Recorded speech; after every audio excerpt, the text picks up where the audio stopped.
आणि आता माझ्याबरोबर आहेत आपल्या पुणे महानगरपालिका आणि पीएमआरडीएचे चीफ फायर ऑफिसर श्रीयुत देवेंद्र पोटफोडे सर. 2-4 दिवसांपूर्वी अनेक ठिकाणी पुण्यात आपल्याकडे आगी लागण्याच्या घटना झाल्या, मॉलमध्ये किंवा काही इमारतींमध्ये सुद्धा आगी लागण्याच्या घटना झालेल्या आहेत. सर, याच्या मागची कारणं काय वाटतात तुम्हाला? सर्वात महत्वाची गोष्ट अशी, या निमित्ताने तुमच्या माध्यमातून मी सर्व जनतेला एवढंच आवाहन करतो. आता परवा फिनिक्स मॉलला जी आग लागली ती सिस्टीम चालू होती, वेस्टर्न मॉलला आग लागली तिथे सिस्टीम चालू होती. प्रत्येक ठिकाणी ही अग्निशमन यंत्रणा दिली जाते. प्रत्येकाची एक जबाबदारी असायला हवी. त्याच्यामध्ये स्वतःमध्ये एक प्रकारचा चेंज झाला पाहिजे. ही जी सिस्टीम आहे ही सिस्टीम माझ्या स्वतःच्या सुरक्षेसाठी आहे. ही दिलेली सिस्टीम चालू आहे किंवा नाही हे बघणं माझं काम आहे.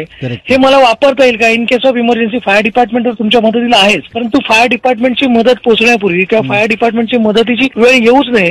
आता जर माझा कुठेतरी मी ऍटिट्यूड आणि अप्रोच ठेवला, हा जर प्रत्येकाने विचार केला तर मला वाटतं या आगीचं प्रमाणात जसं त्यामुळे काय झालं की ह्याचा जो आगीची जी तीव्रता आहे तेवढ्या मोठ्या प्रमाणामध्ये जाणवली जाईल. आपण जेव्हा मॉलमध्ये जाता तिथे जिने कुठे आहेत, कारण आपल्याला नेहमी सवय असते आपण तर स्टेअरकेसनी न जाता आपण त्या लिफ्टनी जातो किंवा ते जे काही एस्केलेटर त्यांनी जातो. आपण एवढं तर कमीत कमी लक्ष ठेवलं पाहिजे की जर समजा मी एखाद्या मॉलमध्ये जातोय तर त्याचे जिने कुठे आहेत. इन केस ऑफ इमर्जन्सी मला इथून जायचं आहे, हा ऍटिट्यूड किंवा जर आपण डोक्यात ठेवला तर मला असं वाटतं की आपल्याला बऱ्याच अंशी याच्यामध्ये सुरक्षितपणे बाहेर पडणं शक्य होईल. राईट. खूप छान मुद्दा खरं तर पोटफोडे सरांनी मांडलेला आहे.